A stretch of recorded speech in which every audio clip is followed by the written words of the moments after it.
Hello, Frank. So, I want to visit Taiwan with you in the future. 我喜欢台湾。你喜欢台湾 ？OK， 当然喽，当然喽 ，Yeah, that means yes. 谢谢。Let's go.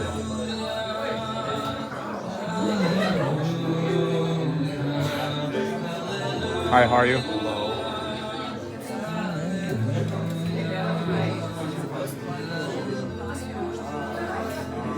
Hello.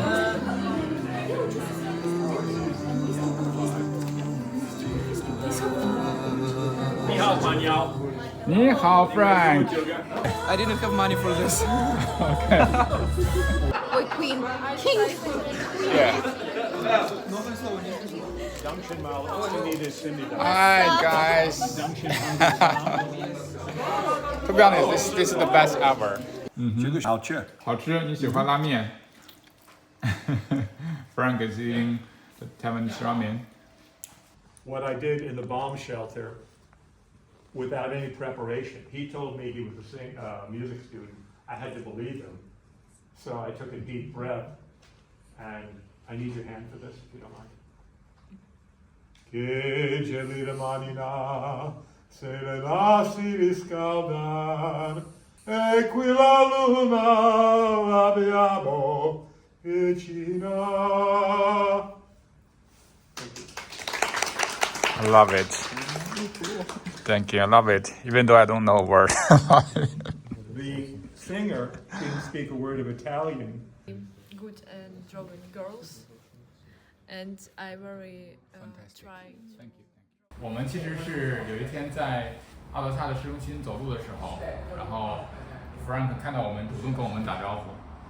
对，然后我就觉得 Frank 特别 nice， 而且我们有一些很共同的经历，比如说我们都在加州生活，然后还有都是写作者。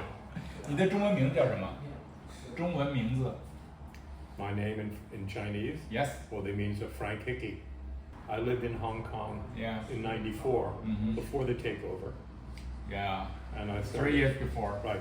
And I started working there as a Sigajintam. Oh, cool. So you are the Sherlock Holmes in Hong Kong. You were born in New York Yes. and you live in Far East area for a couple of years. I was in the Far East for 2 years recently.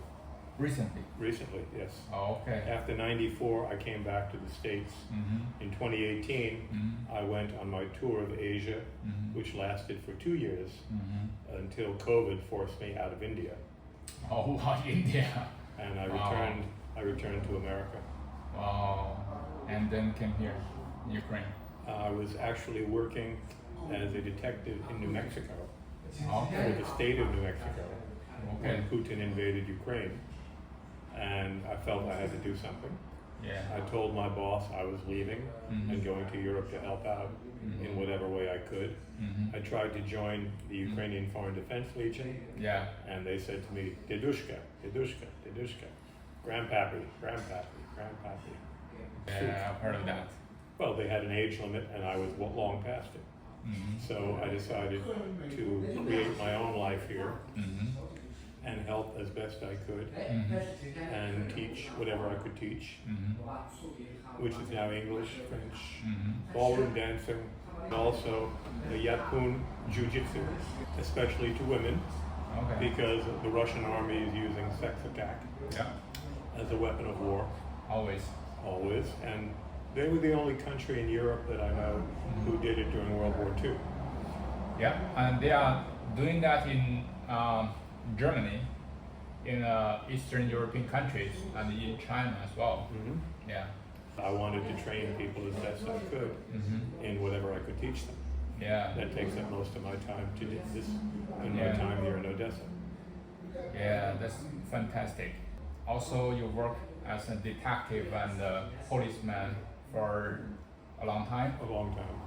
I've heard you work in Chinatown in Los Angeles for quite a while. I lived in Chinatown primarily, Oh, I live there. right? And there was a problem with working there and living there Why? because I was the only Dabitsa living in Los Angeles, Chinatown. So I lived in Chinatown. I lived there for 12 years. Wow. I went back a few years ago and a man in my church stopped me. I don't remember his name. He said, "You came to our church all the time." I said, "Yes." He said, "You were a policeman, right?" I had not been in that church for 13 years, but they remembered the white guy who was a policeman. Chinese guy, a Chinese-looking guy in Chinatown. In the church. Okay. And of course, I never wore a uniform to church. I was off duty. Oh, okay. But the gossip, the Yeah. bagua, the Yeah. Zhonghua bagua. Yeah. 大水晶下， Yeah. 小 大鼻子。 Only 4,000 people in Yeah. Los Angeles, Chinatown. Wow. So it's not a big place. I know you are a book writer, so would you like to talk a little bit about that, like how it started? Yeah. That started before I was crossing streets by myself. I've always been a writer. I've always been writing stories. I grew up on the television, the first generation of American television, Okay. with detective stories. And even though I was 4 years old and understood maybe 5% of the show, I knew I wanted to do that. So that's what I did. That's Yeah. what I did. Yeah. And I wrote about it at the same time. So I've been writing a long time. Yeah. I'm teaching my book class right now, Yeah. his final work, The Long Goodbye. The long go by. Yeah. And we have been reading the book chapter by chapter, with me explaining some of the American slangs. And to my surprise, everyone in the club likes the book. Wow. And it's not a short book, it's 53 chapters. So, yeah, you were a detective, a policeman, and you wrote the books about them, detectives and the policemen. And that's all about, for me, that's all about figuring out the truth and fighting for justice. Yes. Yeah. Which we'll only fight most of the time. And I tell my partners in America, my friends in America, I'm over here in Ukraine doing whatever I can. This is police work without the politics. Putin is a criminal. Yep. And all gincha, all policemen, are supposed to make life difficult for criminals, even if it's teaching English. Yeah. So people can live a better life in another country, even if it's teaching Japanese jiu-jitsu, so the women can protect themselves Yeah. if they go back to a war area or if this becomes a war area. Yeah. Now last night we had a bomb here. One person was killed, 5 were wounded. Last night. Yeah. Yeah. And 5 foreigners I've heard. Yeah. So it's still a dangerous situation, as we know. Still. And I think that everybody who has anything to give to help the Ukrainian people, Yeah. money, time, expertise, Yeah. should do it. Yeah. Okay, so let's talk about your journey in Ukraine. So when you first came here? I didn't come here. First I worked in Poland, helping Ukrainian refugees on the border, and interrupting human trafficking Yeah. by showing them my picture in uniform You are a volunteer policeman.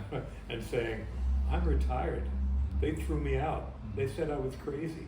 Do I seem crazy to you?" They didn't throw me out, but it's good to make these people afraid of you. I said, "I don't have to worry about a pension. I got the crazy man pension. Oh, okay. I'm a tourist here. Yeah. I can do anything I want to." And I was working with an organization at that time, and we had some priests working with us. And as you know, Poland is 110% Catholic. Oh, yeah. So my priests would see the people that I saw as possible human traffickers. And what amazed me was the priest would follow them to their homes, like a detective, and then tell the police, "Go talk to this guy. We think he's trying to sell women or children." And the police would always say, "Yes, Father." Oh, wow. "Yes, Father." Well, it's good information. Yeah. They believe it. Yeah, They've they respect that. They've known him for years, and they will go and talk to the person, and the person may decide to do his trafficking in the next town where nobody knows about him. And I was scared doing it because it's always violent, always possibility of violence. Yeah. And I would develop other workers, volunteers, and say, have you seen the guy with the red car today? They said, yeah, he was over there. I say, okay, I'm going to go over and take a picture of his car and give it to the police. And I would say, have you seen the other guy with the glasses? They said, no, we haven't seen him for a week, Frank, but when we see him, we'll tell you. So I was developing, and they were all volunteers, all very willing to help against human trafficking. You would see somebody. Yeah, that's great. And I was never a great policeman or a great detective, but you would see a man or a woman come to the station day after day, not get on a train, not carry any luggage, and only speak to women or children. Suspicious. Yeah, exactly. And the police were very good about helping us with that. They were very efficient. And my organization ran a safe sleeping shelter for women and children and men under the age of 17, where they could just come into the station and they would get free food and a safe place to sleep. That's great. After that, I came to Odessa, and I've been here except for a couple of trips back to the States ever since. Okay. We better eat them when they are warm. I did. Yeah. They are very good. Yeah. And then you stay in Odessa ever since? Yes. I'm working 6 days a week so cool. far, but for a long time it was 7. And I don't even remember sometimes where I have to be. For example, when you contacted me today, I was sitting down for a 1-hour class in a domestic violence prevention shelter, teaching English, and I've lectured here at the police university with a group of 400 students who were going to be either detectives or prosecutors, and they were asking me a lot of questions about what is it like to be a policeman in America. That's good. Because a lot of them have never met an American before. Yeah. Or especially not met an American policeman. Of course. How long you will stay here? I'll stay here until I feel I'm not being useful anymore. Right now I feel like I'm yo-young, doing something useful. I think that means a long time. I thought your answer When you're could my be- age, a long time is not the same as a long time for you. There are times when I meet a group of my students and they're bright and cheerful and laughing, and the next week I meet the same students and they're very withdrawn, very quiet, very somber, and I ask the other teacher, what's the change? They said, oh, their building was bombed, their block was bombed in the past week, and some of their friends died. And that's a reminder. And you meet people here, you never see them again. And I know I worked with Ukrainian groups in America, and some of the workers would tell me they were Ukrainian Americans. They would say, last week both my parents died. Now how do you talk to somebody who's young and has just had that happen to them? In police work, we give them what we call the talk, because we get to them in patrol, in uniform, we get to them before the detectives do, before the sergeants do, before the social workers do, before the grief counselors do, before the lawyers do. We are there to knock on the door and say, Mrs. Hernandez, is your son named Ricky Hernandez? You have to give that news to them.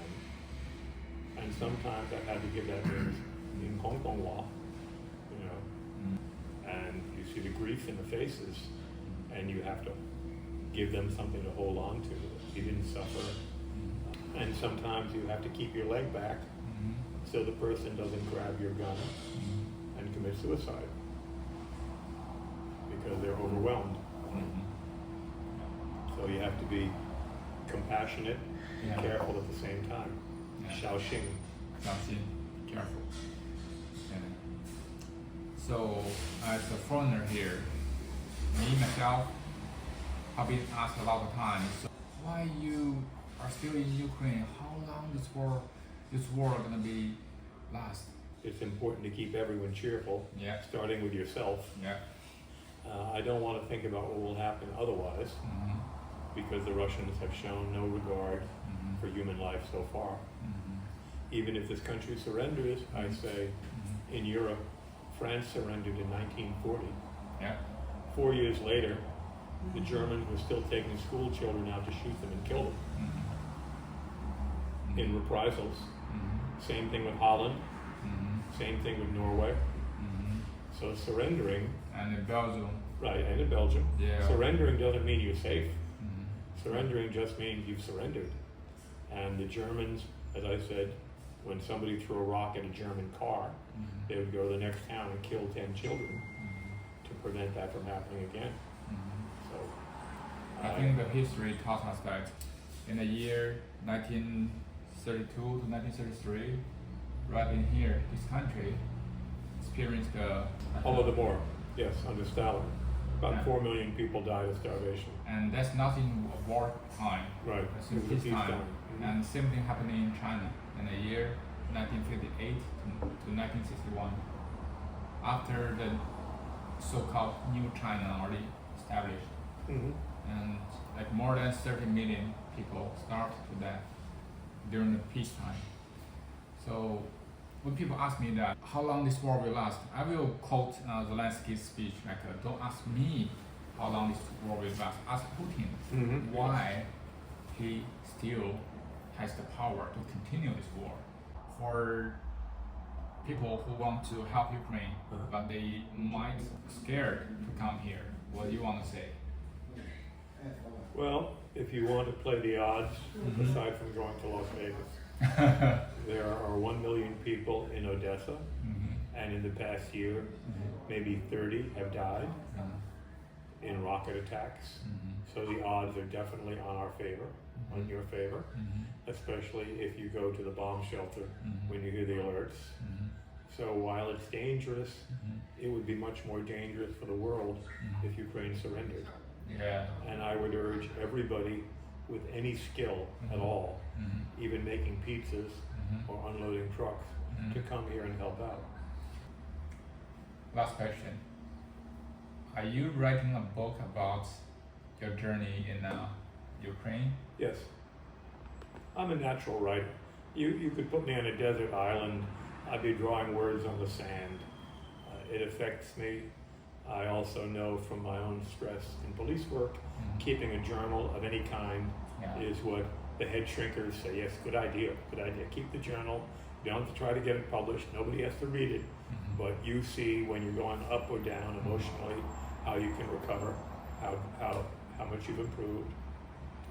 So it is something that interested me. And yes, I'm writing about it. Whether the book ever comes out, whether it makes a difference, nobody knows that. I'm so happy to hear that because I'm writing a book as well. Thank you, Frank. Thank you. Thank you. Okay, that's it. Let's finish eating.